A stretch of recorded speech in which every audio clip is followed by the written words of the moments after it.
Alguien dijo, ¿no?, que los salmos, esta mañana como María acaba de leer, Salmo 90, alguien dijo que los salmos parece que son esa parte de la Biblia que parece un poco lejana, un poco fuera de nuestro contexto cotidiano, pero yo creo que semana tras semana juntos estamos dándonos cuenta de algo que ya sabíamos, ¿no? De que los salmos son esa parte de la Biblia que realmente tiene el poder de exhortarnos, alentarnos, aconsejarnos. En los salmos encontramos ese manantial que nos ayuda a caminar en nuestra vida cristiana, ¿no? Hace un par de años prediqué sobre el Salmo 90 y para mí es como algo que me sigue alimentando como cada vez que lo leo, ¿no? Tiene algo que para mí es especial y es un salmo que se le atribuye a Moisés, algo que es bastante discutible, pero independientemente, si paramos en su contenido, nos vamos a dar cuenta de que el Salmo 90 podría estar, si no escrito en ese contexto, pensado en ese contexto, ¿no? Si tuviera que expresar de alguna manera el Salmo 90 en un par de frases, en pocas palabras, creo que podría decir lo siguiente, ¿no?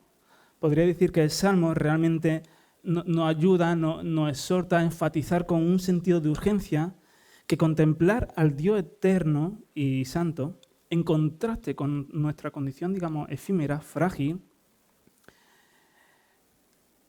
con la intención de algo, ¿no? Con la intención de estar ante una nueva oportunidad. ¿Qué oportunidad? La de ser transformado, ¿no? Versículo 12 del Salmo 90 dice: enséñanos de tal modo a contar nuestros días que traigamos al corazón sabiduría. No cualquier cosa, al corazón sabiduría, ¿no? Y pensaba, ¿por qué? ¿Por qué meditar en esto, no? ¿Por qué meditar en esto? Hace un par de semanas, este sábado no, el anterior, algunos visteis que fuimos con los jóvenes y los adolescentes a Córdoba y cuando nos juntamos varios grupos de adolescentes jóvenes, bueno, se juntan, ¿no?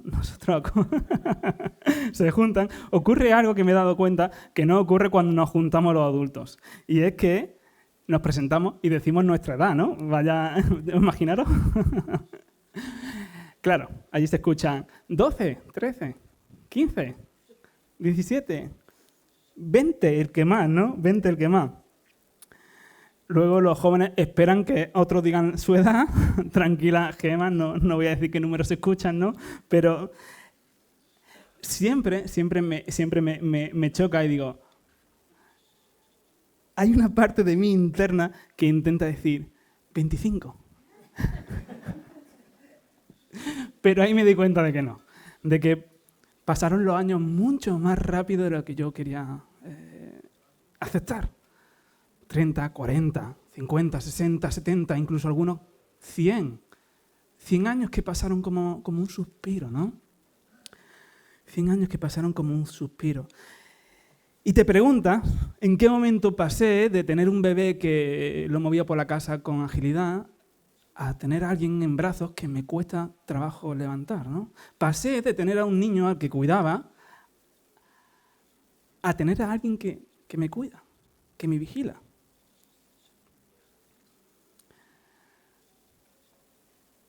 Pasé de tener un padre que cuando se iba al trabajo me decía cuando salía por la puerta: aprovecha bien el tiempo, apaga la tele.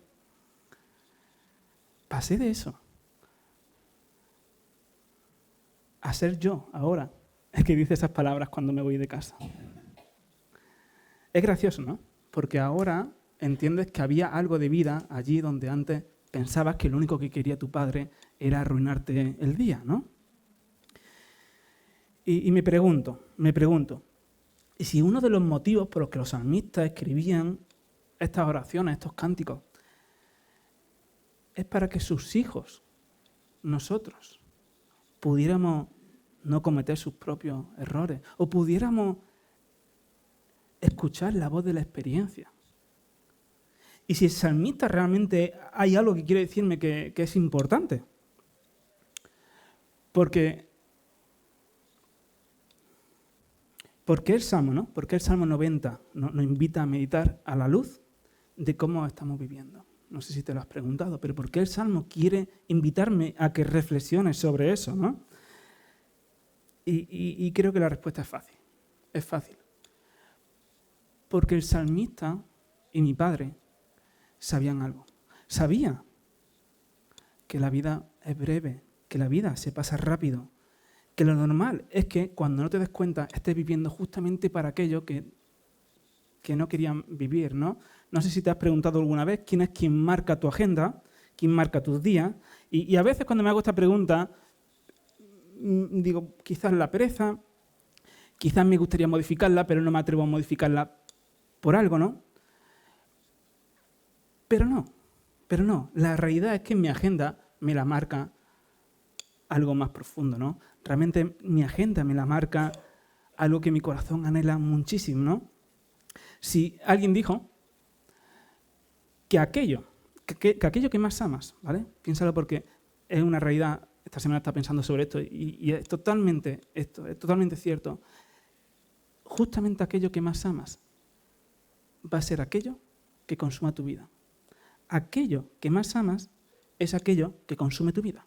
Es decir, si lo que tú más amas es la seguridad, te vas a dar cuenta que tu mente va a estar pensando en cómo obtienes más dinero, en cómo te sientes más protegido, en que si un fondo de inversión te proporciona esto, en que si haces esta medida vas a estar más protegido de algo. Y vas a ver que justamente eso va a consumir tu vida. Si lo que tú más amas es el poder, te vas a identificar buscando espacios en los que puedas obtener poder. Así que tu tarea es pensar realmente qué es lo que realmente mueve tu agenda, ¿no? Porque eso será lo que consuma tus días, lo que consuma tu año, ¿no? Por eso el refrán, ¿no? Dime tu agenda y te voy a decir qué buscas. Me lo acabo de inventar, pero podría ser totalmente válido, ¿no? Si no digo que es una... Bueno, igual existe y no sé. Pero ojo, porque el salmista aquí no está diciendo no hagas nada o haz mucho. El salmista lo que nos está exhortando es a que podamos ver la vida a través de otros lentes, ¿no? Imagínate que tienes un dolor crónico, migrañas, cualquier historia, ¿vale? Y ahora resulta que le pregunta a tu amigo que no tiene ni idea de medicina que te diga por qué estás sufriendo eso, ¿no? Quizá el consejo de tu amigo te diría, bueno, pues tú tranquilo que de la misma manera que vino, se va a ir igual. Y tú te quedarías pensando, este tío, no dudo de su amor, no dudo de que me tiene cariño, de que me tiene aprecio, pero amar no me está amando bien. Me puede estar amando, pero no amando bien. Y rápidamente llegaría a la conclusión de lo que realmente necesitas es a alguien, no solamente que te ame, sino que te ame bien, que sepa exactamente qué es lo que necesitas, ¿no? Para dejar de experimentar ese dolor. Cuando sentimos el dolor de una vida sin valor, sin propósito, el dolor de una vida que busca aquello que anhela, pero que no consigue lo que realmente desea, o que cuando lo consigue te das cuenta de que no te proporciona aquello que realmente esperabas que ibas a sentir. A la luz del Salmo 90, dale gracias a Dios. Dale gracias a Dios porque justo ese sentir, ese dolor, es una nueva oportunidad a que te preguntes algo, ¿no? ¿Qué o quién está impulsando mis días, ¿no? ¿A qué se debe este dolor? ¿A qué se debe? ¿Por qué tengo esas migrañas, no?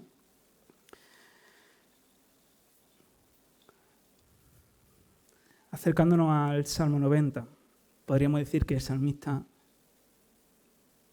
quiere enseñarnos algo, ¿no? Quiere enseñarnos que vivir sabiamente es vivir a la luz de quién es Dios. Y para ello va a hacer algo. Divide el Salmo en 3 partes. Estas son 3 implicaciones, ¿no? 3 implicaciones que nos deja a la hora de contar nuestros días buscando que sea Dios quien traiga sabiduría a nuestro corazón, ¿no? Podríamos contar nuestros días a la luz de su eternidad y fidelidad, a la luz de su justicia y a la luz de su gracia, ¿no? A la luz de su eternidad.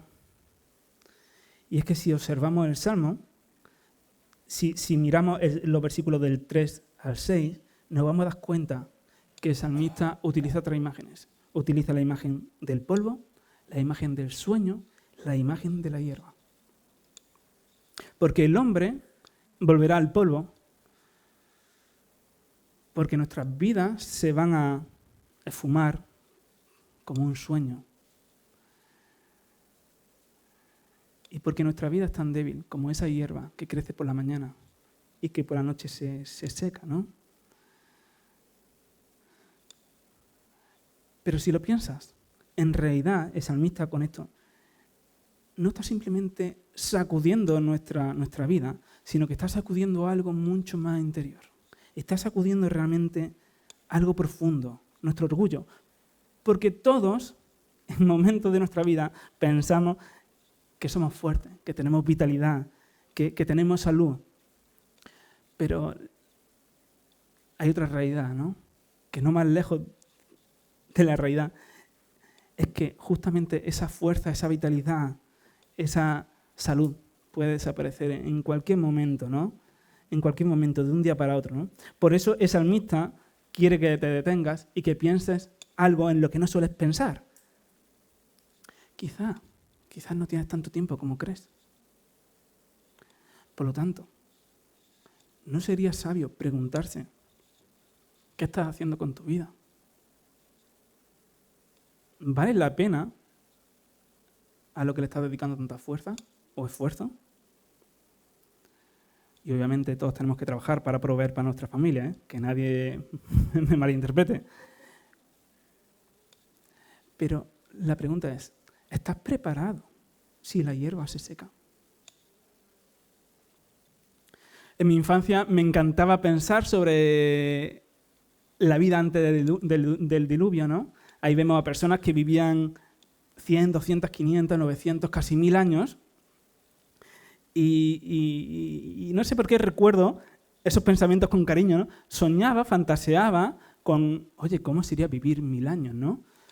Podría convertirte en un profesional de un montón de profesiones, podrías conocer el mundo entero, básicamente, no tendría que ir con tanta prisa, ¿no?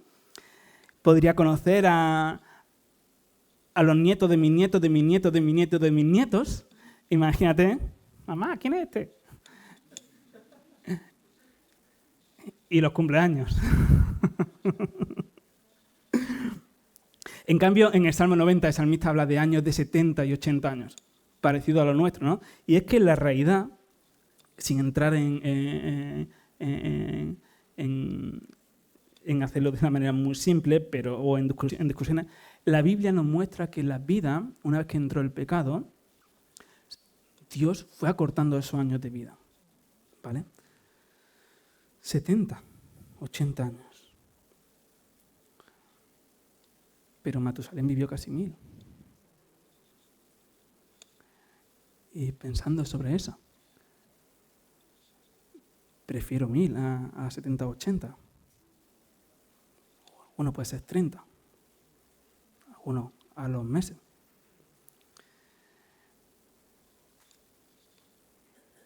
¿Y no sería que dentro de ese juicio de Dios de acortar los años, porque la paga del pecado es muerte? Muerte a los 1000, muerte a los... ¿Pero por qué 70-80? Y no dejarlo en los 1000. ¿Y no será que hay algo más profundo ahí? ¿Y no será que Dios, al acortar los años de nuestra vida, justamente, puede ser que nos esté amando?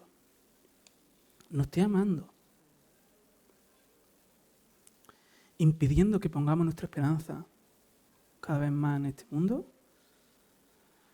En otras palabras, quizás Dios busque romper nuestra autosuficiencia,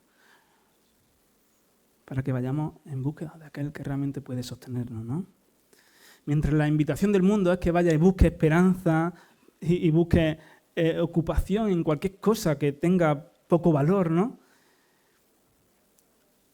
Moisés, Dios, quiere que seas consciente de algo, que tus días en la tierra son pocos y son frágiles. Y si visualizamos a Moisés en su época, vemos que estuvo 40 años en Egipto, 40 años en Madián y luego estuvo 40 años en el desierto intentando llevar al pueblo de Israel a esa tierra prometida, ¿no? Y me pregunto, ¿en cuántos funerales tuvo Moisés? ¿A cuántas personas vio Moisés nacer, crecer y morir? Personas que nacieron, que se desarrollaron, que se desvanecieron. Se desvanecieron sin traer sabiduría a su corazón.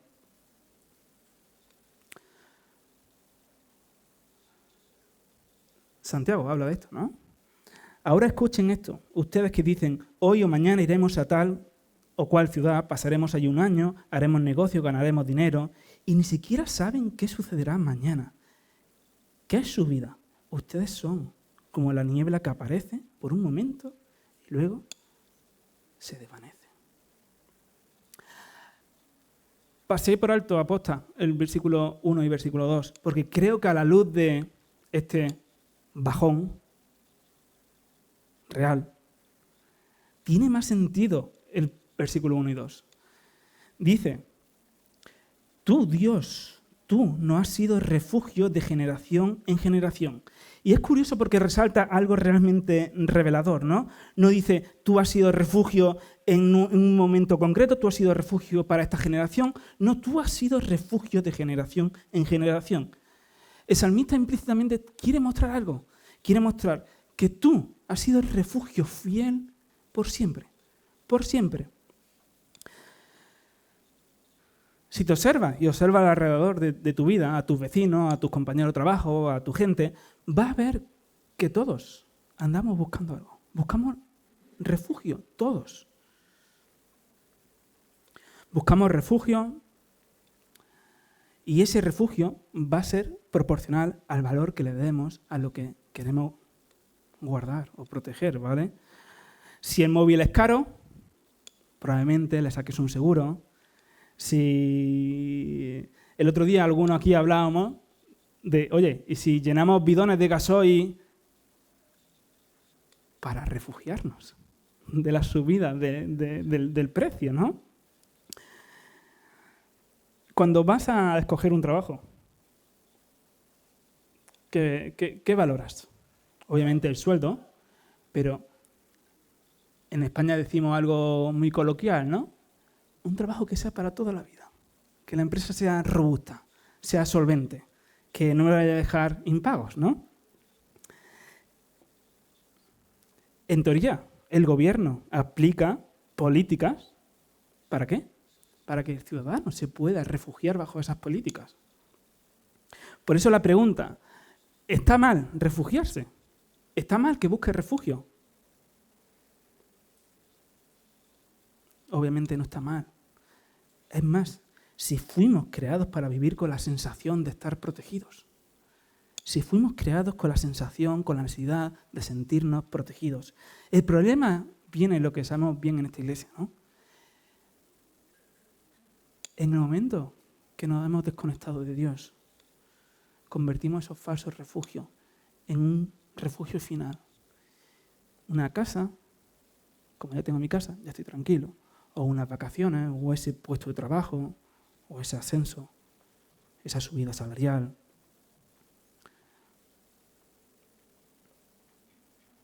Pero la pregunta es, ¿cuándo? ¿Cuándo un refugio deja de ser un refugio? ¿Se lo has preguntado alguna vez? Yo esta semana sí.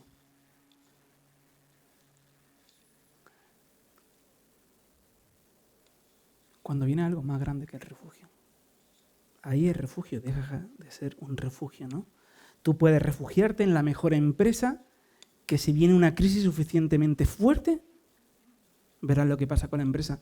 Puedes refugiarte bajo las medidas del Estado español, que si Europa o Estados Unidos dice otra cosa, verás lo que ocurre. Señor, tú has sido refugio de generación en generación. Y termina el versículo diciendo algo. Tú eres Dios. ¿Sabes cuándo algo? ¿Sabes cuándo un refugio será siempre un refugio? Cuando pueda afirmar, si puede afirmar que bajo ninguna circunstancia ese refugio puede tener la más mínima amenaza. Ahí sabrás que un refugio siempre será un refugio. Porque el salmista no está diciendo, tú eres fuerte, tú eres el mejor Dios. No, el salmista dice un absoluto. Tú eres Dios. Es decir, no existe crisis, no existe gobierno, no existe medicina, no existe enfermedad que esté por encima de ti, Dios. Porque tú eres Dios, ¿no? Si lo piensas, ¿por qué se caracterizó el pueblo de Israel en el desierto esos 40 años? Rápidamente vas a ver que si tuviésemos que definir cómo se caracterizó ese periodo, va a ver que se caracteriza por constantes desobediencias, por constantes lejanías del pueblo hacia Dios, ¿no? Huían del refugio. En cambio, Moisés empieza diciendo, tú no has sido refugio de generación en generación. Tú fuiste refugio para Abraham y su hijo, tú fuiste refugio en medio de la hambruna, tú has sido refugio en medio de la esclavitud, tú has sido refugio incluso en medio del desierto. Sé que has tenido motivos suficientes para dejarnos aquí, pero no. Tú has seguido siendo refugio en generación, ¿no? Algo que los salmistas constantemente repetían, ¿no? Dios es nuestro amparo y nuestra fortaleza. Una verdad que Moisés experimentó, ¿no? Justamente en medio del desierto. Tú has sido nuestro amparo y fortaleza. Si tú fueras a comprar un refugio o a suscribirte en un refugio bajo un apocalipsis y te dijeran, mira, el mejor refugio es esto, pero a las 12 de la noche el techo se levanta.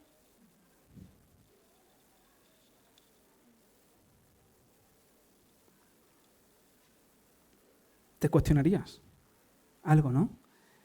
Por eso, si Dios fue su refugio, ¿por qué el pueblo tuvo que vagar 40 años por el desierto? No parece contradictorio.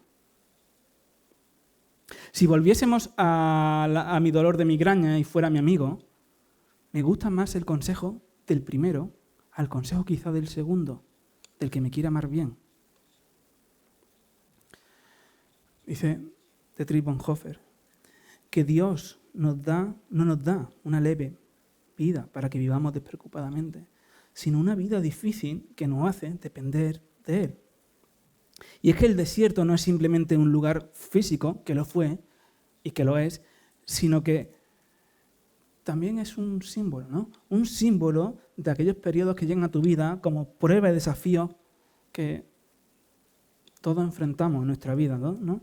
Y Dios nos guía por medio de esos desiertos, justamente por algo que hemos estado recordando semanas anteriores, ¿no? Para agitarnos, para movernos de esa vida distraída, pasiva, desordenada, ¿no?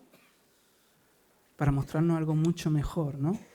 Para mostrarnos algo mucho mejor. Y es que son esos desiertos, en los momentos más áridos de nuestra vida, donde aprendemos a contar nuestros días de la mejor forma, como dice el versículo 12, ¿no? Contando nuestros días para traer sabiduría a nuestro corazón, ¿no? Son en esos lugares áridos donde nuestros refugios falsos se desmoronan y son ahí donde solamente Dios puede decir, yo soy el verdadero, yo soy el seguro. Es ahí donde realmente se manifiesta, ¿no? Su grandeza, su poder, cuando los comparamos a la luz de aquellos que fallan, ¿no? Por eso, traer sabiduría, enséñanos de tal modo a contar nuestros días que traigamos al corazón sabiduría, conlleva contar nuestros días a la luz de su eternidad y su fidelidad.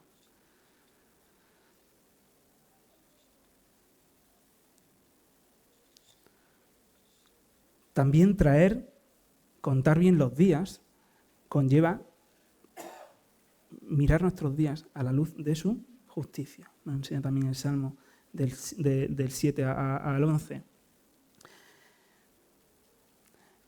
Y es que si contemplamos estos versículos, quizás vas a sentir algo, vas a sentir que no te gusta.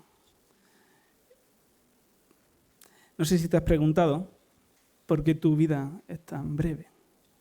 Creo que a estas alturas ya lo sabemos, ¿no? Porque Dios no pasa por alto el pecado.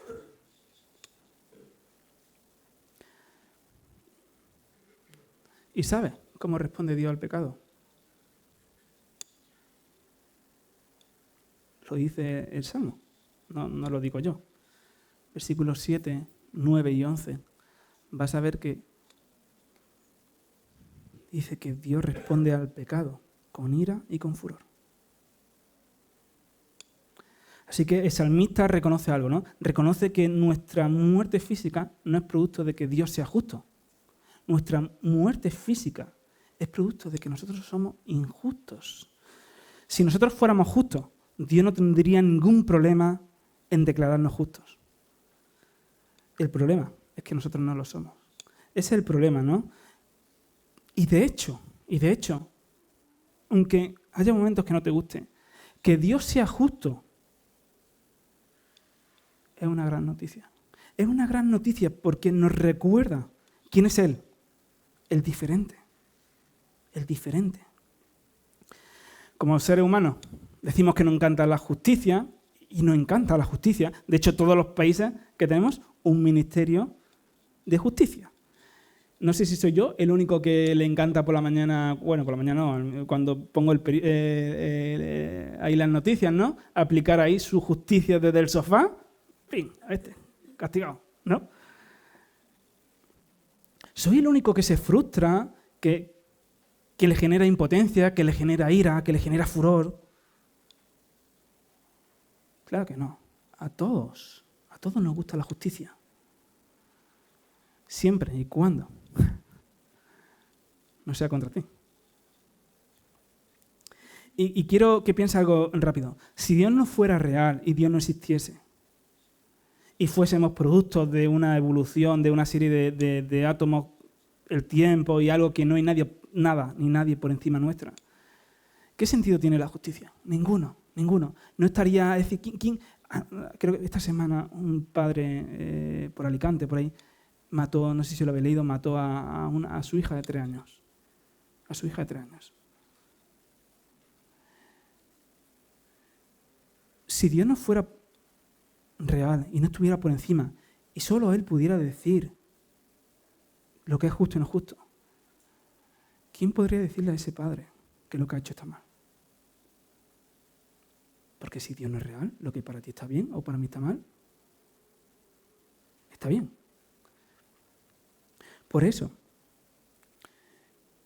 que Dios sea justo, en palabras de N.T. Wright, la justicia de Dios significa que las cosas son como deben ser, que el mal será castigado y la bondad será premiada, que la justicia de Dios, en última instancia, nos da la certeza de que el mal no tendrá la última palabra. Versículo 8. Pusiste nuestras maldades delante de ti, nuestras faltas a la luz de tu rostro. Moisés sabe que todos nuestros pecados, aquellos conscientes, aquellos inconscientes, aquellos que ni siquiera nos damos cuenta, Dios los ve, ¿no? Hebreos 4:13 nos recuerda, ¿no? Que todas las cosas están desnudas delante de Dios, aquel a quien tenemos que dar cuenta, ¿no? Así que el salmista continúa en el Salmo 11 diciendo: ¿Quién conoce el poder de tu ira y de tu indignación según el temor que te es debido? ¿Quién conoce el poder de tu ira gran y vital cuestión, ¿no? La que se cuestiona el salmista. Podría estar diciendo, es imposible conocer a Dios, ver su nivel de pureza, ver su nivel de santidad, ver cómo Él aborrece el pecado y quedarnos como si nada. De hecho, esa palabra, que según el temor que te es debido, el salmista podría estar teniendo en mente una connotación realmente de cuando te veo, siento respeto, siento reverencia ante ti. Tú eres el diferente.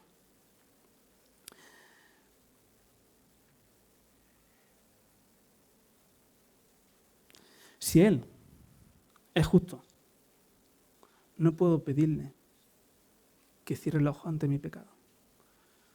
Le estaría pidiendo que deje de ser Dios. Le estaría pidiendo que deje de ser santo, que deje de ser justo, que deje de ser perfecto.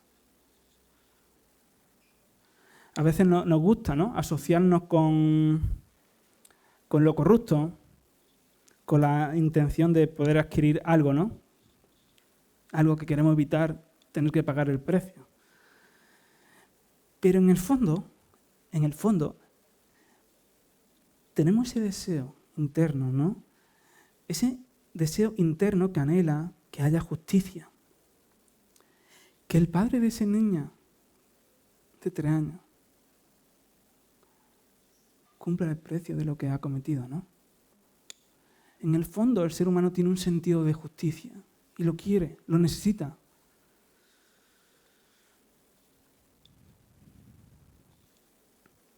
El pintor Gerard David, en el 1460, ¿no?, él era un pintor del Renacimiento, que nació en los Países Bajos y luego se fue a Brujas. Y allí le pidieron que pintase un cuadro. Un cuadro que tenía la intención de realmente mostrar, bueno, más bien educar y advertir sobre los peligros de la corrupción, ¿vale?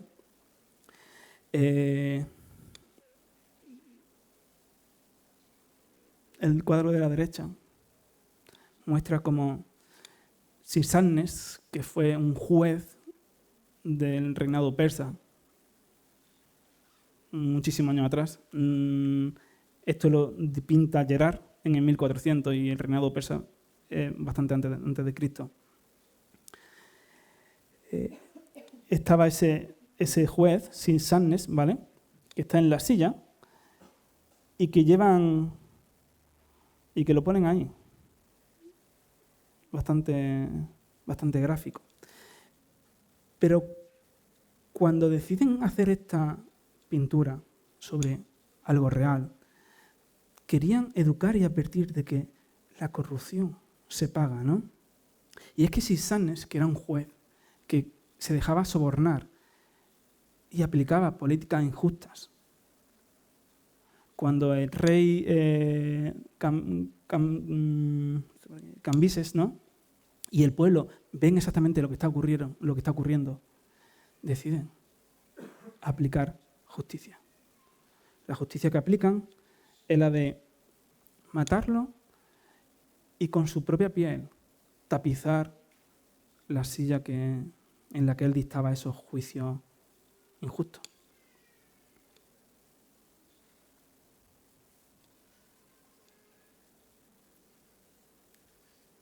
Porque la muerte es la condena de los pecados, ¿no?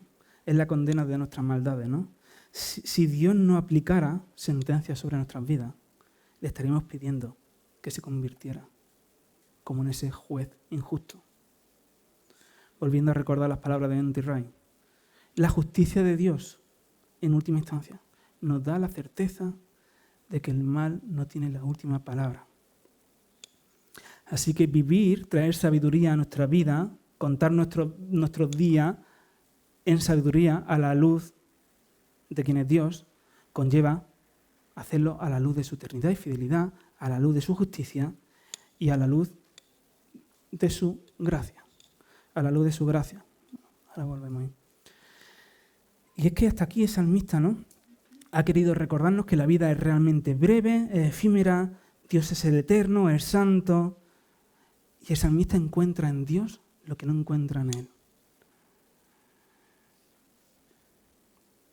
Y nos advierte, versículo 12, ¿no? Enséñanos a contar de tal modo nuestros días que traigamos al corazón sabiduría. El salmista nos advierte que sin una sólida visión de quién es Dios, no seríamos sabios. Por mucho que nosotros quisiéramos ser sabios, sin una visión sólida de quién es Dios, no seríamos sabios. ¿Por qué? Porque pondríamos nuestra perspectiva sobre cosas equivocadas. En palabras de Keller, ¿no? Pondríamos demasiada confianza en nuestras capacidades y buscaríamos la satisfacción en aquellas cosas que se van a demorar demasiado rápido, ¿no? Versículo 11. ¿Quién conocerá el poder de tu ira? Una invitación a contemplar a Dios. Versículo 12. Enséñanos a contar nuestros días, en otras palabras, enséñanos a vivir de otra forma. Fijaros, versículo 11, contempla a Dios. Versículo 12, transforma mis días, transforma mi vida.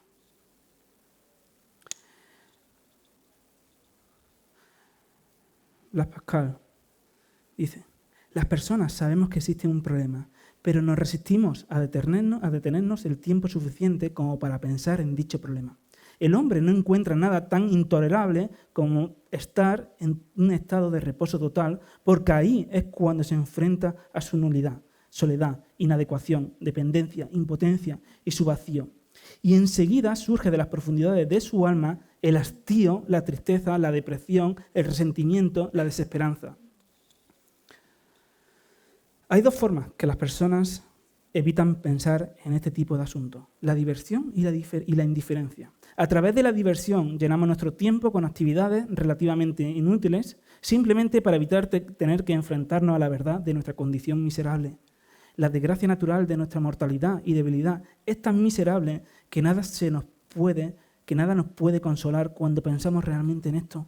Lo único que puede hacer el hombre, por lo tanto, es divertirse para dejar de pensar realmente en sus circunstancias. Los negocios, el juego, el entretenimiento son cosas que nos mantienen ocupados de esta forma, ¿no?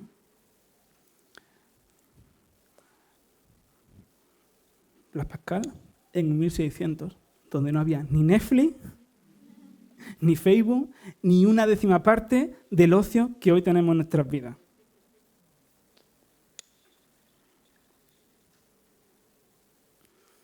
¿Cómo? Es la oración de alguien que busca vivir a la luz de la gracia de Dios. ¿Cómo es la oración de alguien que busca vivir a la luz de la gracia de Dios? Versículo 12, hemos visto que el salmista le dice, enséñanos, enséñanos.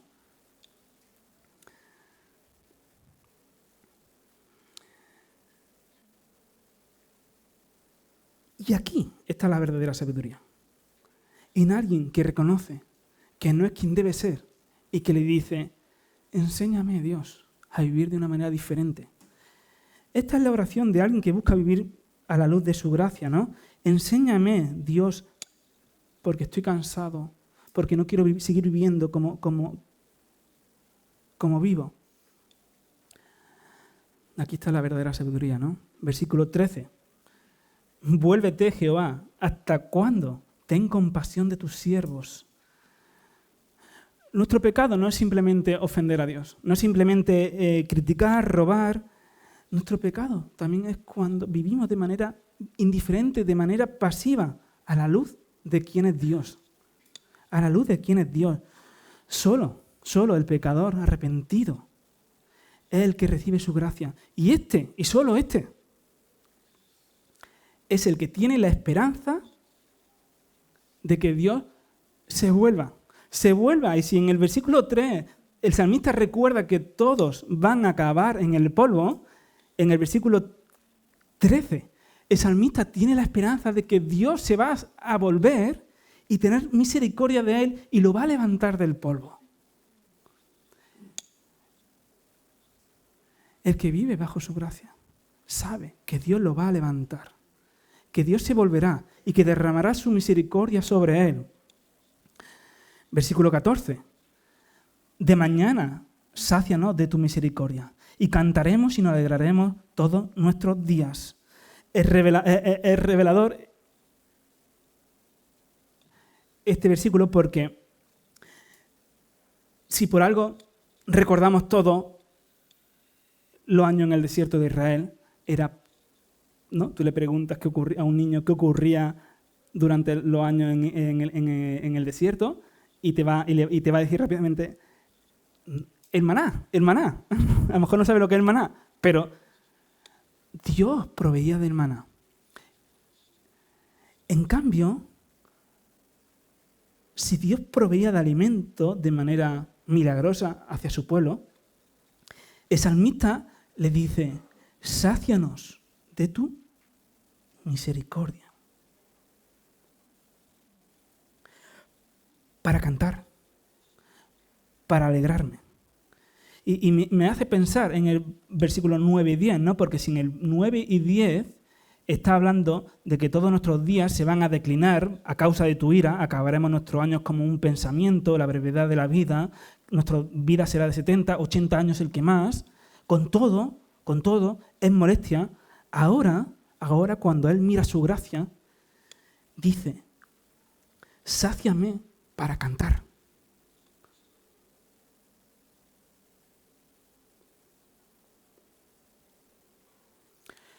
¿No será que el salmista realmente conoce que Dios es el único que puede proveerle de gozo y alegría, independientemente de la situación en la que estés viviendo, aunque estés en el desierto? Sáciame de tu misericordia para que pueda cantar. El creyente sabe realmente lo que necesita. Misericordia para cantar. Versículo 15. Alégranos conforme a los días que nos afligiste y a los años en que vimos el mal. Si te paras a pensarlo, parece una petición bastante atrevida. Alégranos.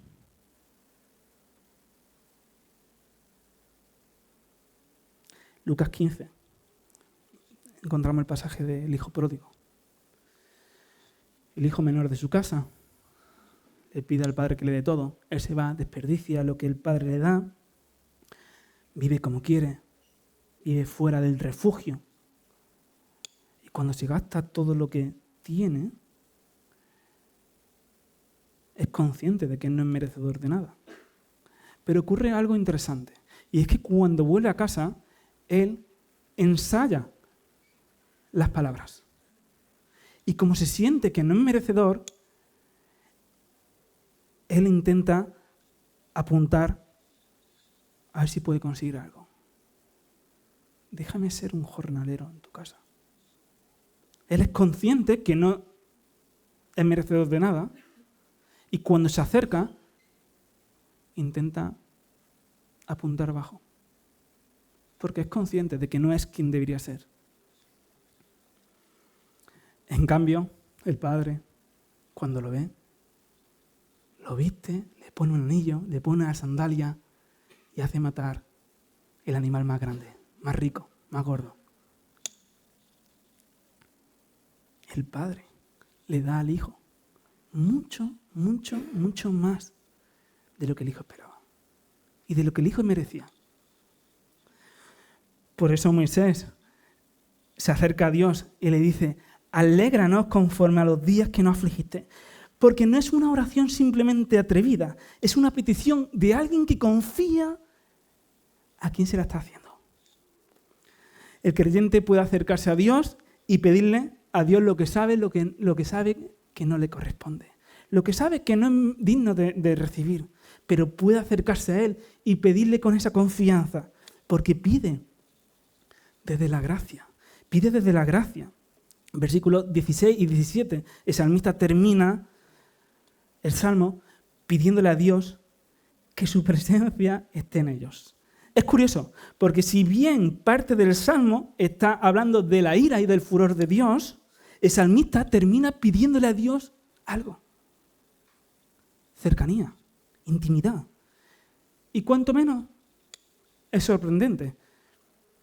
Porque el salmista ve la brevedad de la vida, de los que han fallecido, de su propia vida, y cuando ve esa brevedad, la contrasta con la ira y el furor de Dios contra el pecado. Y ocurre algo. Que esto no lo aleja. Todo lo contrario. De alguna manera, esto lo acerca.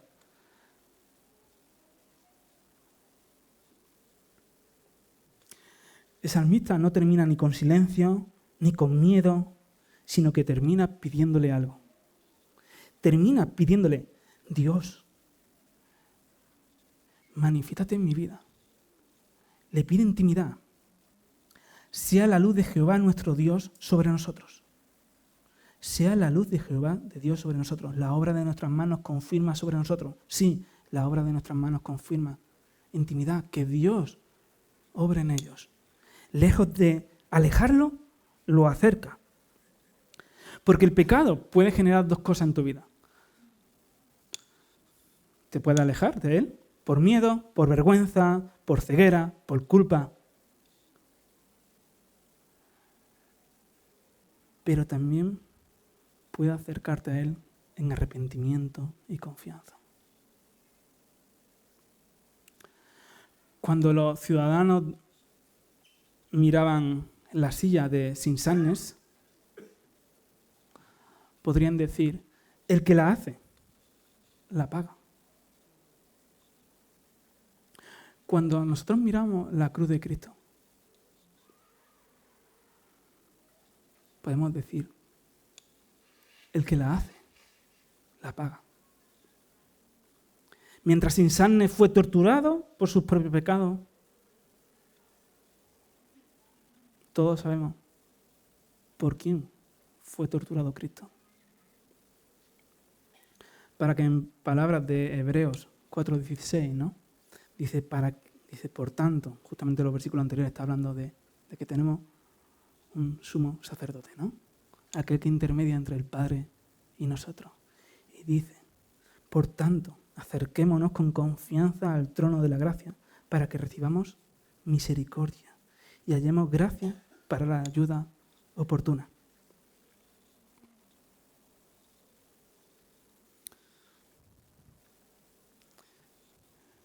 ¿Quieres construir? ¿Quieres contar tus días trayendo sabiduría a tu corazón? Fácil. Busca vivir a la luz de quién es Dios.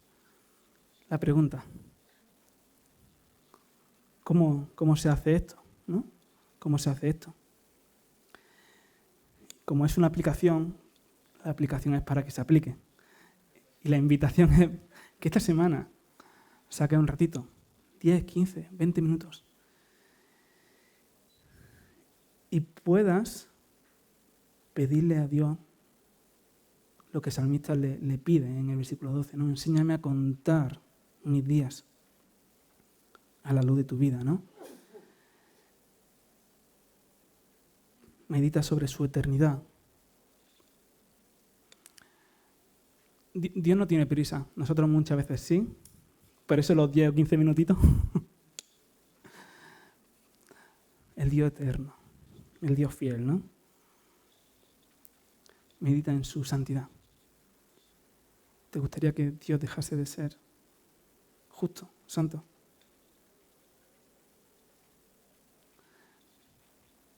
Y como no, medita sobre su gracia, ¿no? La gracia que no merece, pero la gracia que te da regalo de acercarte y pedir como el que no merece, pero pudiendo pedir, ¿no? Por eso, ¿cómo afecta, ¿no? estos atributos de Dios a tu vida hoy? La aplicación es que cada día puedas responder un poco a estas preguntas, ¿no? En esos 10 o 15 minutos. Si a la luz de ver tus días, a la luz de quién es Dios, si ha tenido algún tipo de implicación en tu día a día. Si quizás te ha hecho a reordenar algo en tu agenda, si quizás te ha llevado a decidir alejarte de algo, apagar el móvil, no ir a un sitio, o no decir, o cada uno sabe, ¿no? O quizá meditar sobre esto te ayudó a sentir gozo y paz en momentos complejos, ¿no? Señor, gracias te damos porque a pesar de que la vida es corta y breve, la eternidad no tiene fin. Y no vamos a pasar la eternidad contigo